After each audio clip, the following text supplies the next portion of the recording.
রাজধানী যখন ঘুমের প্রস্তুতি নিচ্ছে, ঠিক তখনই ক্ষমতার করিডোরে শুরু হয়েছে এক রক্তহিম করা অস্থিরতা।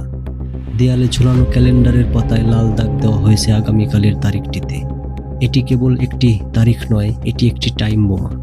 যদি আগামীকালের মধ্যে জুলাই সনদ বাস্তবায়নের চূড়ান্ত ঘোষণা না আসে, তবে এই শান্ত শহর কি রূপান্তরিত হবে এক অগ্নিগর্ভে? 11 দলীয় ঐক্যের লিয়াজো কমিটির রুদ্রদ্বার বৈঠক থেকে বেরিয়ে এসেছে সেই ভয়ঙ্কর সংঘাতের ইঙ্গিত। পর্দার আড়ালে কোন মাস্টার মাইন্ডরা হাজারো শহীদের রক্তের বিনিময়ে পাওয়া। ইব্রাহিম, আসসালামু আলাইকুম। সুপ্রিয় দর্শক, বাংলাদেশের সমসাময়িক ঘটনার উপর যে সকল ভাইরাল এবং ট্রেন্ডিং নিউজ আপনারা সচরাচর সোশ্যাল মিডিয়াতে দেখে থাকেন, সেই সকল ভাইরাল এবং ট্রেন্ডিং নিউজের বিশ্লেষণ ভিত্তিক আলোচনা নিয়ে আমি আজমল আবারও হাজির হয়েছি। তো দর্শক, ভিডিওটি না টেনে পুরো ভিডিওটি দেখার চেষ্টা করবেন। আর আমার এই চ্যানেলে যারা নতুন, অবশ্যই সাবস্ক্রাইব করে বেল আইকনটি চেপে দিবেন। আর যারা ইতিমধ্যে সাবস্ক্রাইব করেছেন তাদেরকে অসংখ্য ধন্যবাদ। তো চলুন দর্শক, ভিডিওটিতে একটা লাইক দিয়ে ধারাবাহিকভাবে পুরো ভিডিওটি দেখে আসি। গল্পটা শুরু হয়েছিল ত্যাগে নয়, তারা পদের বদলে বেছে নিয়েছে আন্দোলনের কণ্ঠকাকীর্ণ পথ। এটি কি একটি আত্মঘাতী সিদ্ধান্ত, নাকি আগামীর কোনো বড় বিজয়ের প্রস্তুতি? ষড়যন্ত্রের জালটি আরও গভীরে। প্রশাসনে চলছে ঢালাও দলীয়করণ, দক্ষ কর্মচারীদের সরিয়ে নিজেদের অনুগত পাপেট বসানোর এই মহা উৎসব কেন? সরকার কি তবে আরেকটি ফেসিবাদের জন্ম দিতে যাচ্ছে?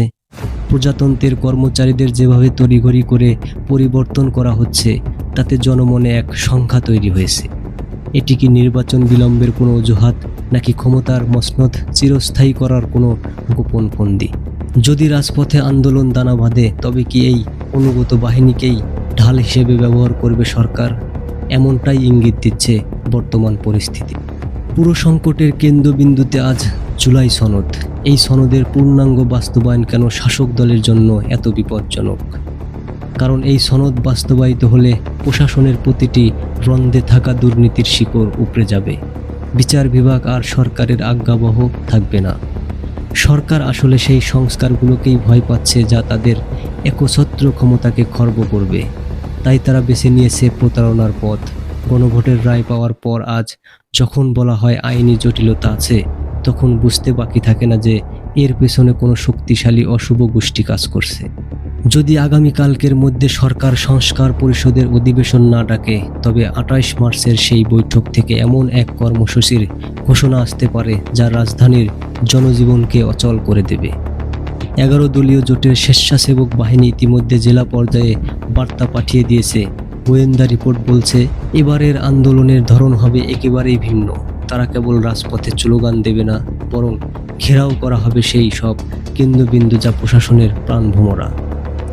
জনগণকে দেওয়া প্রতিশ্রুতি যখন ক্ষমতার মোহে ধুলোয় মেশানো হয়, তখন সেই ক্ষমতাকে কি আর বৈধ বলা যায়, নাকি এটি গণতন্ত্রের ছদ্মবেশে এক নতুন ও ভয়াবহ প্রতারণা? ক্ষমতার এই দাবালগুটি কিভাবে উল্টে যাচ্ছে তা দেখতে চোখ রাখুন আমাদের এই নিউজ চ্যানেলে। সকলেই ভালো থাকবেন, সুস্থ থাকবেন। দেখা হবে পরবর্তী ভিডিওতে। আল্লাহ হাফেজ। ধন্যবাদ সুপ্রিয় দর্শক, এতক্ষণ কষ্ট করে আমার এই ভিডিওটি দেখার জন্য। ভিডিওটি ভালো লাগলে অবশ্যই লাইক, শেয়ার, কমেন্ট করে যাবেন। আর সকলেই সালাত নিজেও কায়েম করবেন এবং অপরকেও সালাত কায়েম করতে উৎসাহিত করবেন।